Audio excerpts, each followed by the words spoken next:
I didn't walk into my first martial arts gym because I wanted discipline. I didn't come looking for peace or growth. I came because I was angry, and I wanted to hurt someone. That's the truth. I was in my early 20s, stuck in that bitter limbo between boyhood and manhood. My life looked okay on the surface, job, body, friends, but under it all was frustration I couldn't name. Everything annoyed me. I snapped fast. I hated being disrespected, hated being underestimated, hated that I couldn't control the world. And when I couldn't control the world, I tried to control myself. Through lifting, dieting, working like a machine, I became harder, colder, more isolated. I thought that meant I was growing stronger. But deep down, I was brittle, hollow, easily broken, even if no one could see it. So when I found the local MMA gym, it felt like the logical next step in becoming dangerous. I wanted power. I wanted the confidence to never be afraid again. I wanted the kind of presence that made people back up when you walked in the room. I didn't know that stepping into that gym would start unmaking the boy I was and building someone else entirely. The first lesson: you're not who you think you are. I remember my first sparring session like a car crash. I got handled, badly, by someone smaller than me, older than me, and smiling while they did it. I gassed out in 2 minutes, panicked under pressure, flailed when things got tough. All the strength I built in the gym meant nothing. All the rage in my chest turned to dust. Afterward, I sat in the locker room soaked in sweat, quietly humiliated. And here's the part I didn't expect. No one laughed at me. There was no mockery. No "stay down, rookie," just a nod. A pat on the back. You'll be back tomorrow, right? That broke something in me, in a good way. Because in most of life, we hide failure. We fake strength. But in that gym, failure was just part of it. Expected, respected even. No ego, no pretending. Just truth. You think you're tough? Step on the mat and find out. And when you do, you learn quickly. You're not who you thought you were. You're softer, slower, more fragile, less aware. And that realization hurts. But it also sets you free. Ego death in a sweat-stained gym. Over the next few months, my ego got crushed again and again. I tapped, I bled, I limped home sore. I walked into class thinking I was improving, only to get picked apart by a guy who'd been training for 5 years longer than me. It was like learning to walk again. But something strange happened as I kept coming back. I stopped needing to prove anything. Because in that room, effort mattered more than image. You couldn't fake it, you couldn't talk your way out. There was no Instagram filter to hide behind. Just mat time, bruises, and humility. I watched grown men, doctors, mechanics, fathers, show up every week to get choked, punched, kicked. And they came back smiling. Why? Because it wasn't about domination. It was about growth. It was the first time I'd seen strength and humility in the same place. And slowly, I started to absorb that energy. Discipline, not motivation. Before martial arts, I'd lived by motivation. If I felt like working, I worked. If I didn't, I'd skip. If I wasn't in the mood, I made excuses. But training doesn't care how you feel. You show up, or you don't grow. That's it. And once I got hooked, I stopped arguing with myself. I didn't need to hype up to go train. I just trained. Whether I was tired, stressed, heartbroken, or anxious. The mat became the only place where my mind stopped spiraling and my body took over. There's something sacred about that consistency. It teaches you to do what must be done. Not just when you want to, but especially when you don't. That lesson leaked into everything else.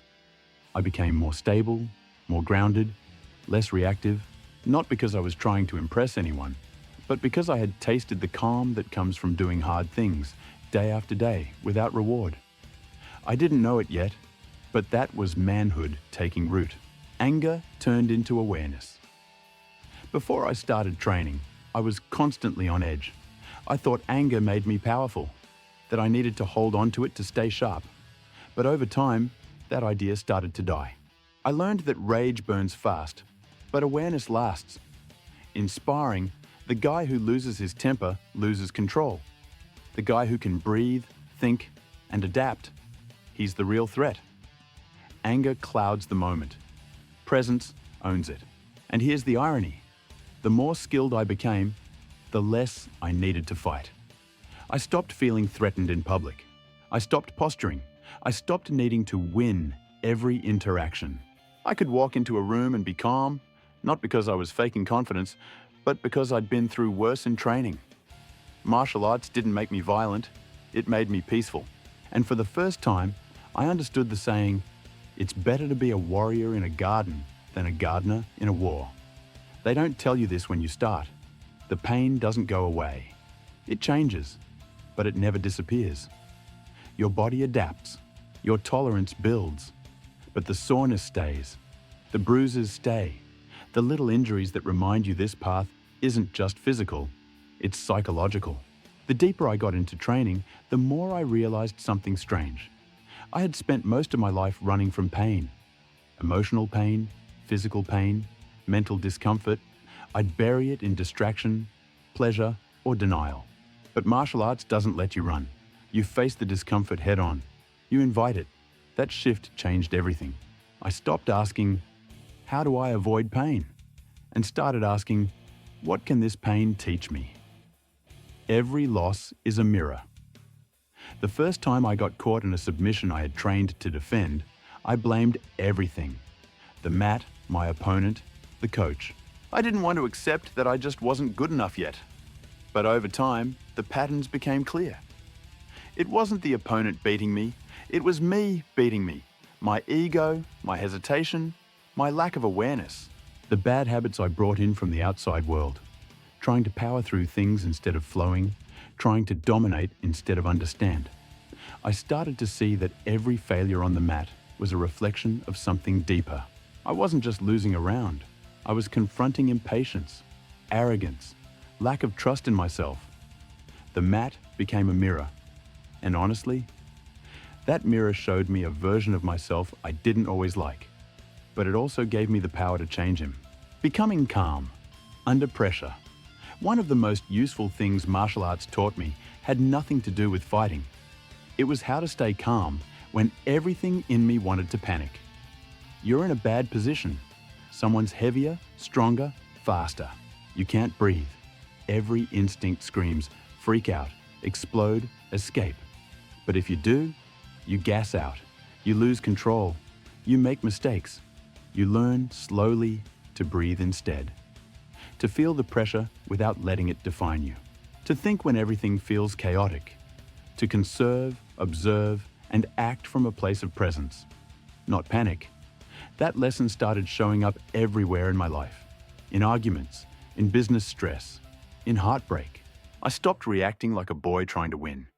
I started responding like a man trying to understand. Control didn't mean overpowering everything. It meant choosing my response. And that shift made me dangerous in the best way. Not to others, but to my own weakness. The real power is in restraint. There was a guy at the gym, soft-spoken, older, didn't look like much, but every time we trained, he tied me in knots without breaking a sweat. Calm, fluid, deadly. And after, he always smiled and helped me improve. One day, I asked him, "Why don't you ever go hard?" He said, "I know I can. That's why I don't need to." That hit me like a brick. I spent so much of my early life trying to show people I was strong, loud, assertive, in control. But this man, humble, quiet, relaxed, was the strongest guy in the room, and he had nothing to prove. That's when I realized power without restraint is insecurity.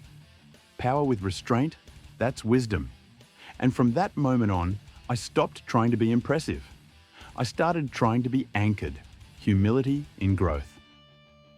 The deeper you go into martial arts, the more you realize you'll never be finished. There's always someone better, always a technique you don't know, always an angle you missed. It's a humbling thing, and if you're open to it, it changes how you see yourself. Before, I wanted to be the best. I wanted to beat everyone, prove something, feel above. Now, I just want to keep learning. I want to understand my body, my mind, my patterns. I want to refine how I move, how I breathe, how I carry myself in the world. I want to be a student for life, on the mat, in relationships, in every corner of who I am. And that desire, that posture of humility, made me more confident than arrogance ever did. Because when you're rooted in growth, you don't need to fear failure. You welcome it, you learn from it, you build on it. And nothing rattles a man who's not afraid to lose. Martial arts, off the mat. What surprised me most was how much this mindset started bleeding into areas outside the gym. I listened more in conversations because I was trained to observe before reacting. I handled criticism better because I had learned to treat feedback like coaching, not attack. I stopped viewing life as a competition and started seeing it as practice. I began caring less about being seen and more about being centered. I used to think being a man was about dominance, perfection, never showing weakness. Now, I think it's about presence, patience, and direction. You don't have to be perfect. You have to be moving towards something real. And martial arts gave me that direction, not just as a fighter, but as a man navigating a noisy, chaotic world. I used to think martial arts was all about hardness, tightening up, toughening up, becoming someone who never flinched. I wanted grit, teeth, power.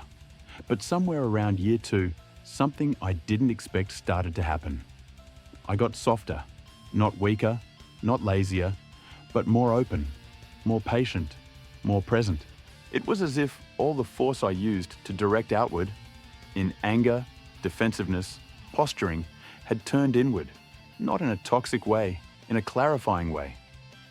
See, the more I fought, the more I learned that strength and softness aren't opposites. They actually need each other. True power isn't rigid, it's flexible. And the fighters I admired the most were the ones who had nothing left to prove. They were at peace with who they were.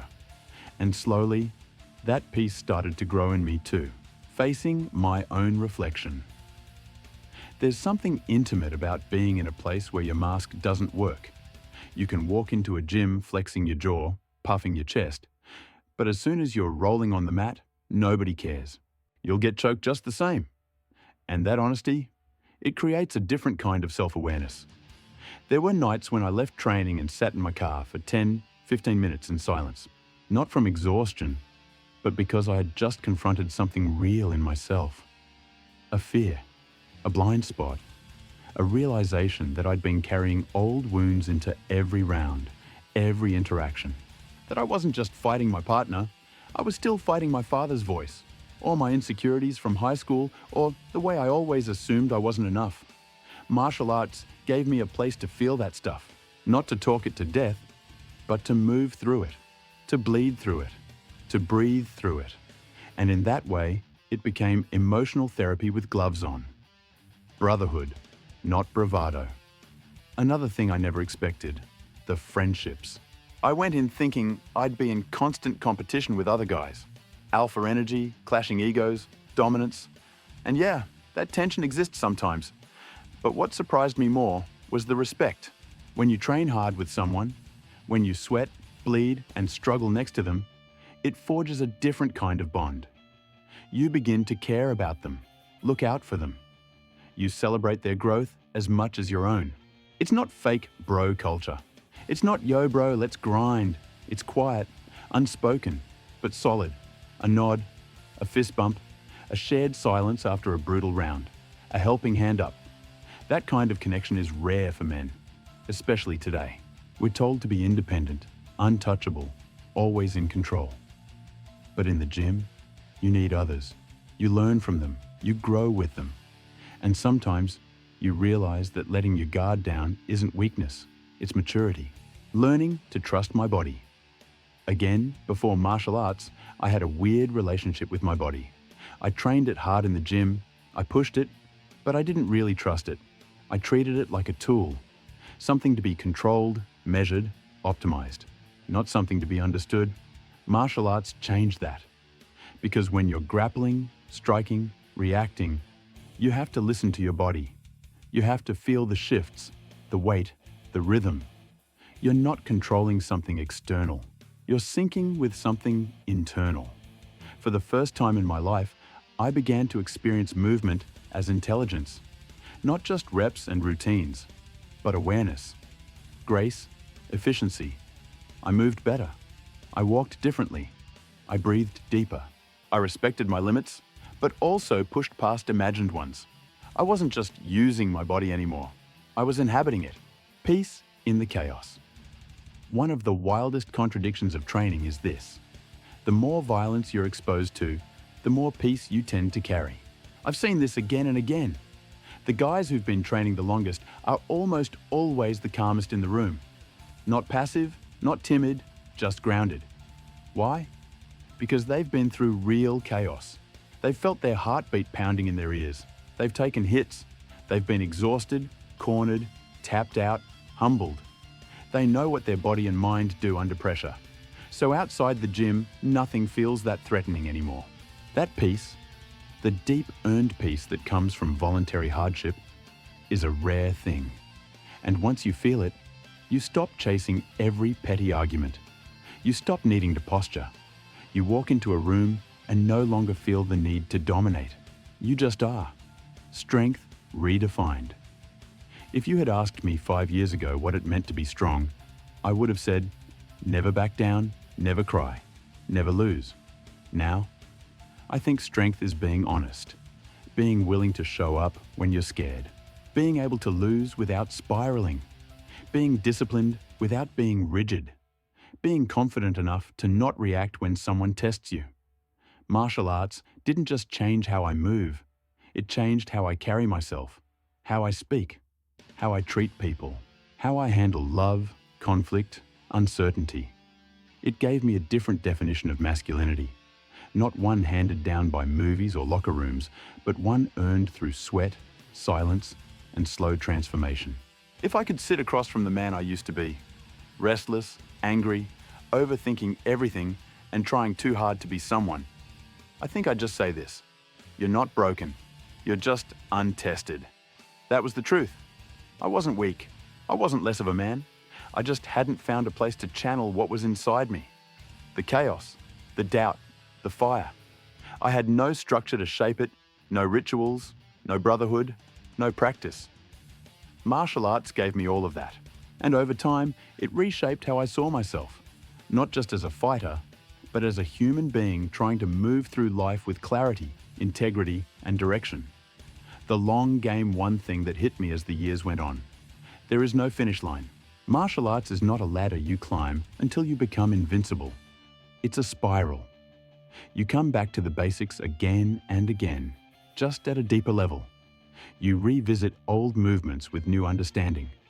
You meet new challenges with the same principles. It's humbling, but it's also grounding. Because unlike the quick-hit dopamine loops we're all addicted to, scrolling, likes, cheap wins, martial arts asks you to play the long game. It rewires how you relate to progress. You stop asking, how fast can I level up? And start asking, how deeply can I understand? You realize mastery isn't a destination, it's a relationship, a lifelong one. And suddenly, that mindset spills into everything else. Training for life, not the cage. Some guys dream of the UFC. Some want belts and medals. That's fine. But for me, training was never about that. It was about becoming the kind of man I could trust when life got messy. When I got betrayed, martial arts taught me not to explode. When business fell apart, training gave me the discipline to rebuild.